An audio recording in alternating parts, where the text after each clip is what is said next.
les téléspectateurs découvrent une nouvelle facette du visage, rougissant, de Clémence Castel dans l'émission Les Traîtres, sur M6, depuis quelques semaines.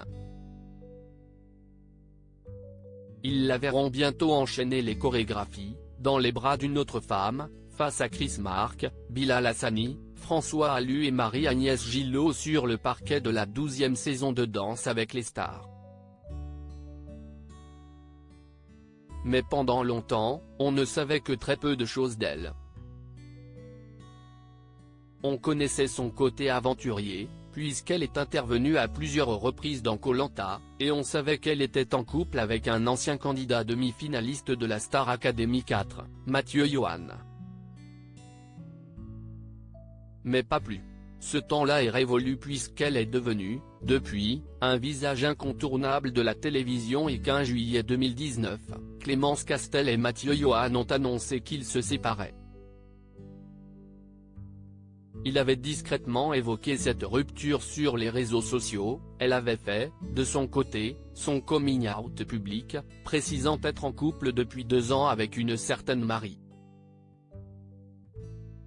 Mais impossible de tirer un trait total sur cette histoire d'amour qui les a unis, d'autant qu'ils ont eu 2 garçons ensemble, Louis, né en 2010, et Marin, né en 2014, et que les prémices de leur romance sont difficiles à oublier.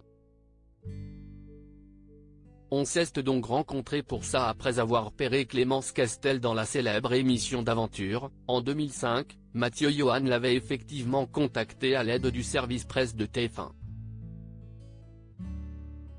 Pour un projet musical. Il nourrissait le projet d'enregistrer un album de duo de femmes venues de divers horizons, racontait-elle en 2018 dans les colonnes de France Dimanche.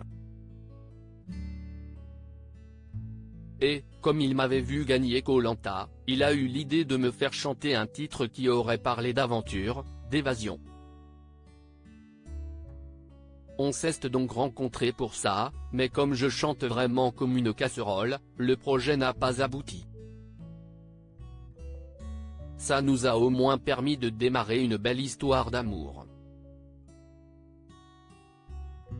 Le fameux album n'a effectivement jamais vu le jour.